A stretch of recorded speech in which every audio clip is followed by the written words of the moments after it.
Are you the reserved guest? I have something to confirm with you. Would you mind sparing a moment? As I was about to enter the restaurant, a woman in chef's attire with a tense expression approached me. I wondered what she wanted to confirm regarding my meal. When I listened to her, I was hit with a shocking revelation that made me go pale. My name is Emily Thompson, 31 years old, working in the advertising industry. I work hard to create better advertisements. It's a challenging job but very rewarding. My husband, whom I met through work, is named John, a year older than me, and we've been married for a year. Being a dual-income household, we share our household chores and help each other out, managing our life quite efficiently.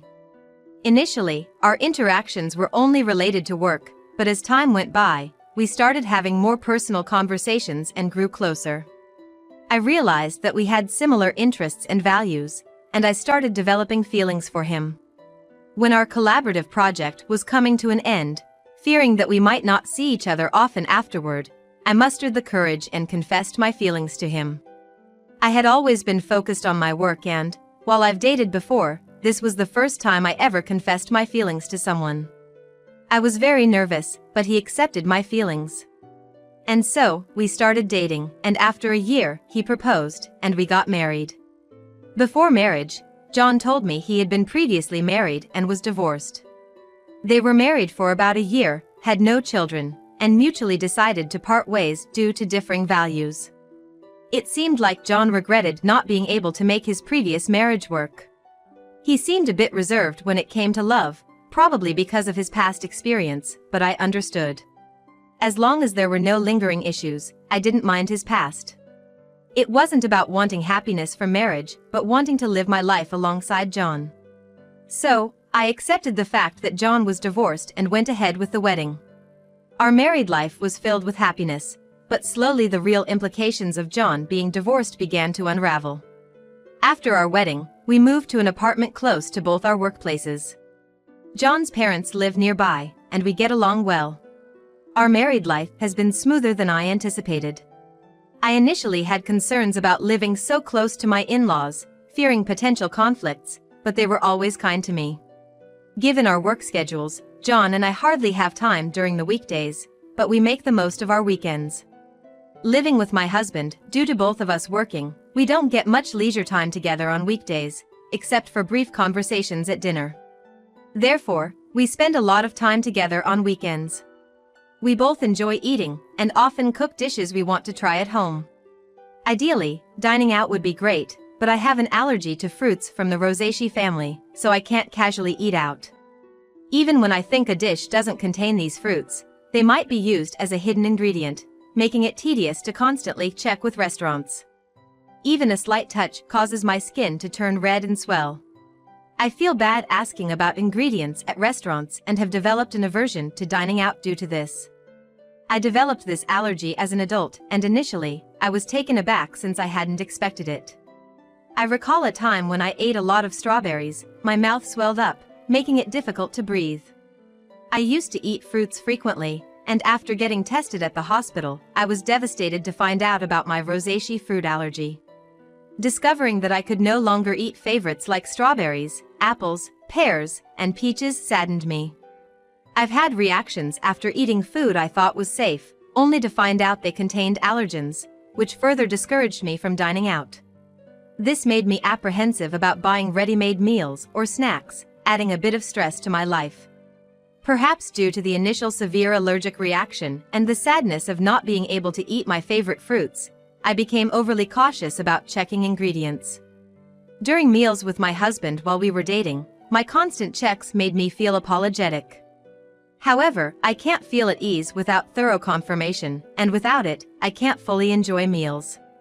Still, we love eating, so my husband and I would select ingredients and enjoy cooking together. This routine helped reduce my excessive worries. Fortunately, both my husband and his parents understand my allergies, which has eased the mental burden I felt after getting married. Especially my mother-in-law, who has a deep understanding of allergies. Since her father had a severe wheat allergy. Wheat is commonly used in many products. Even a little bit affected him, and allergies can be lethal, so we were very careful, she explained.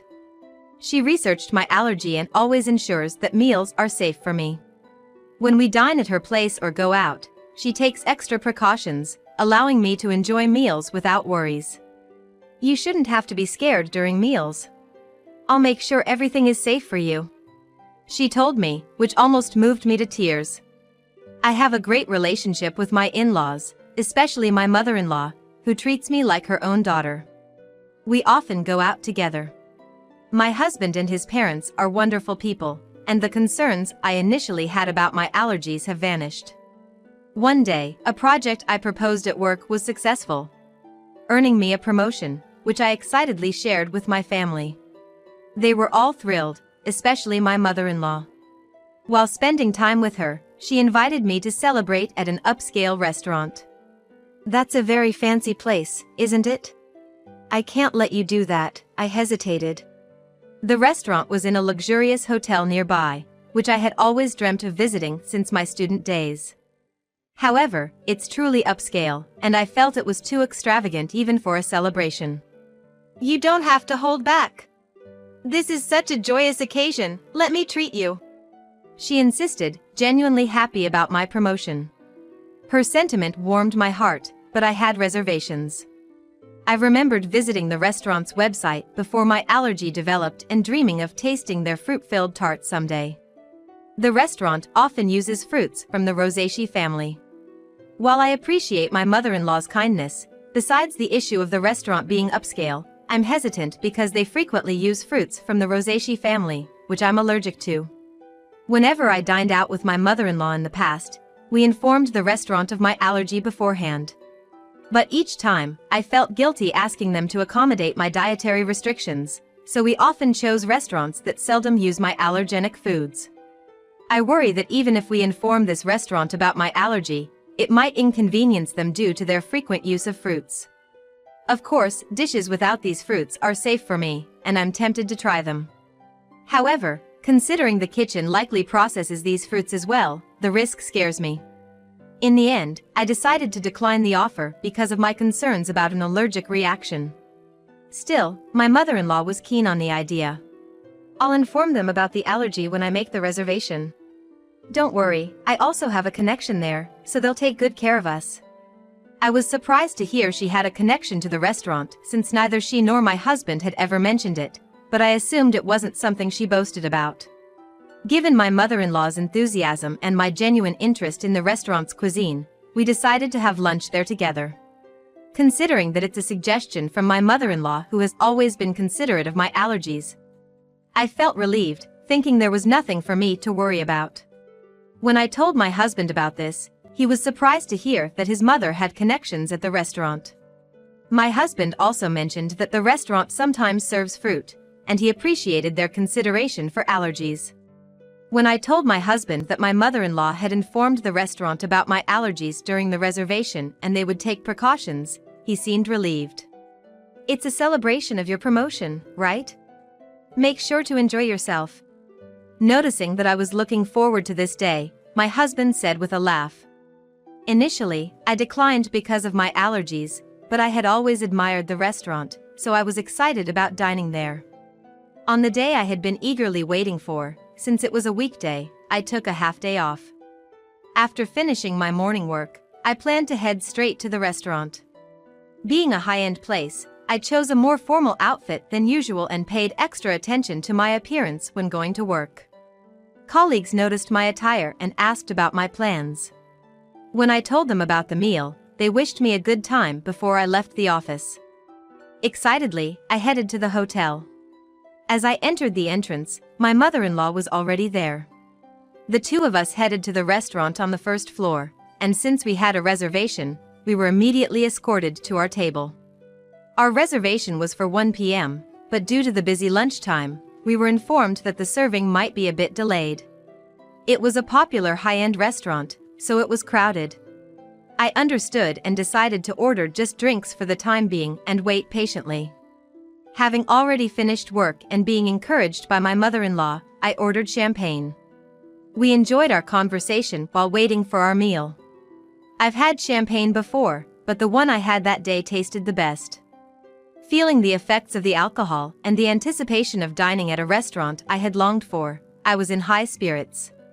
From the dishes at the neighboring tables, I could tell the food looked delicious, and I was eagerly awaiting our meal. Suddenly, my phone rang from inside my bag. Realizing I hadn't turned it off during my meal with my mother-in-law, I tried to shut it off. But seeing the incoming call was from work, I sobered up immediately.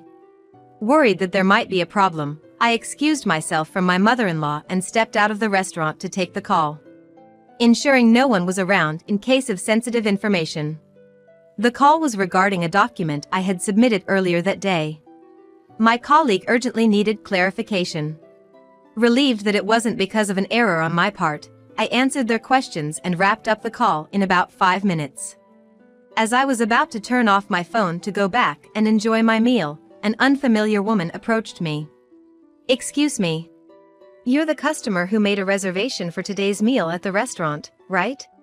The woman was dressed as a chef, presumably from the restaurant's kitchen. She looked rushed and a bit out of breath, with a concerned expression. I wondered why she would come out during such a busy time. I was puzzled, but when she said she needed to confirm something, I answered her questions. Her face went pale and urgently told me to leave the hotel immediately. "It's dangerous to go back to the restaurant now. Please leave the hotel and ensure your safety immediately." Suspicious of the woman's intense demeanor, I asked for clarification. Once I grasped the situation, I felt the blood drain from my face. I quickly hopped into a taxi waiting in front of the hotel and headed home. That evening, my mother-in-law called. When I picked up, she was furious about me leaving her at the hotel and returning home without saying anything, causing embarrassment since she had reserved a special course. "You had everything set up to celebrate, and you just leave without a word. Don't you know basic manners? What kind of upbringing did you have?" She was angry in a way I had never seen from my mother-in-law before, and she started to berate me. I had always thought of my mother-in-law as a kind and gentle person, but there was no trace of that now. I believed that the kind mother-in-law I had known would be upset if I left without saying anything, but would also be concerned about whether something had happened to me. However, she was furiously yelling with such intensity that I began to believe the rumors about her were true. As I remained silent, she continued to berate me further, complaining even about my parents and how they raised me. "You've been silent this whole time. Don't you realize you've done something wrong? You're not fit to be my son's wife." After a long tirade, she finally seemed to calm down a bit.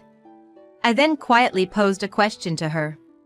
"You told me that you informed the restaurant about my allergies when you made the reservation today, and I could relax, right?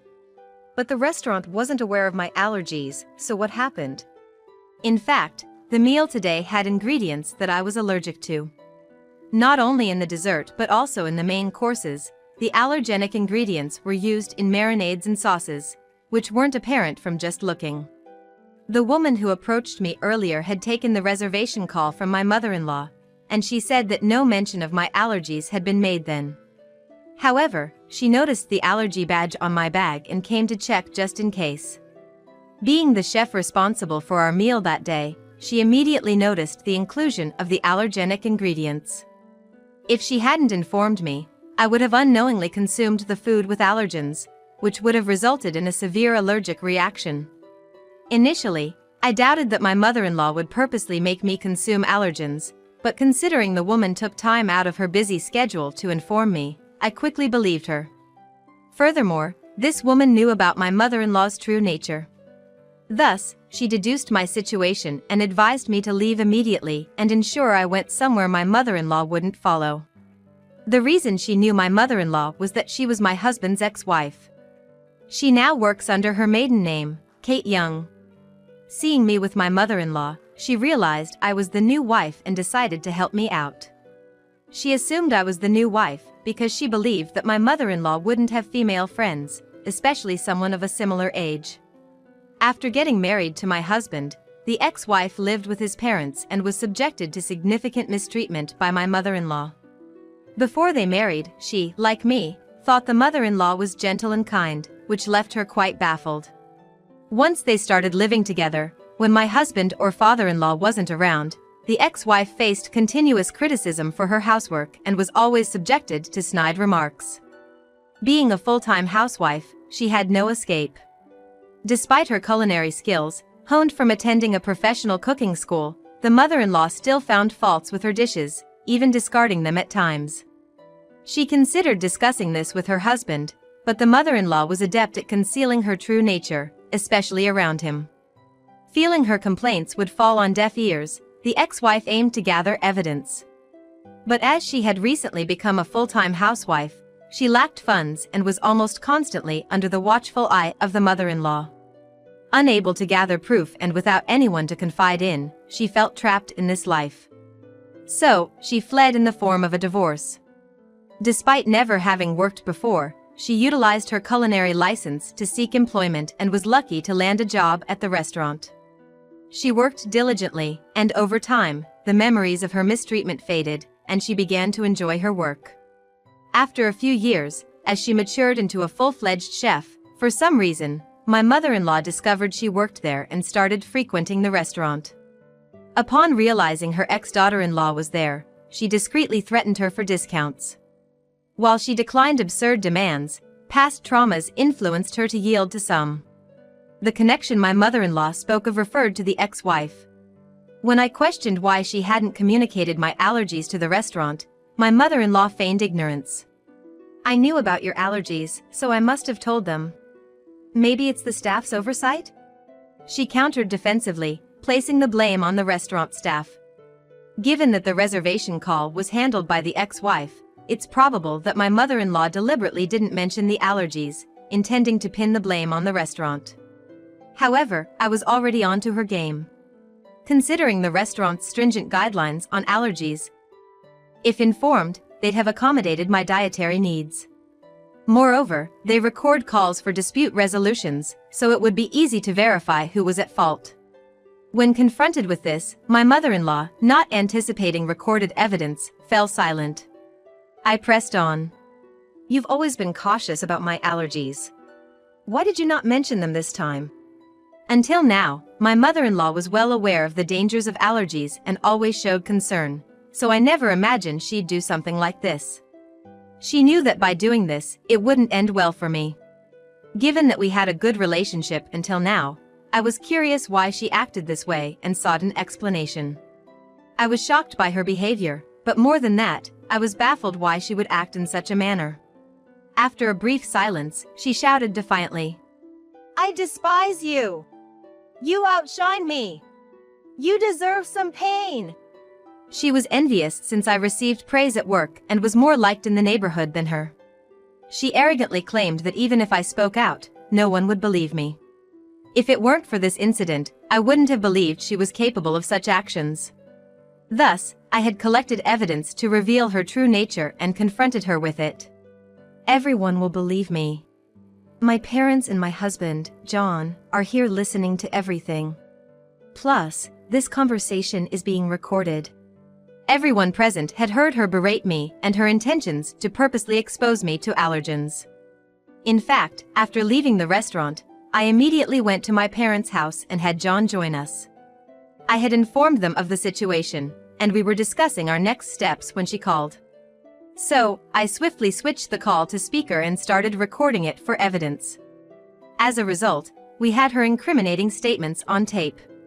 She was taken aback by my revelation and asked in a shaky voice, "Wait, is John there with you?" She never expected her son to find out and asked in a trembling voice. In response, her son, who had been silent and emotionless gathering evidence, spoke up. "I heard everything. I can't believe you'd do something like this, Mom," he said in a suppressed, angry tone, and she hastily began making excuses. "It wasn't like that, I didn't mean." Her desperate attempt seemed insincere, especially after her earlier outburst. His anger was evident as he shouted, "Not only towards Kate but also towards Emily. I don't even want to think of you as my mother anymore. We're cutting ties." Given the true nature of the mother he had trusted, John was beyond furious. He then declared his estrangement from her, ignoring her cries.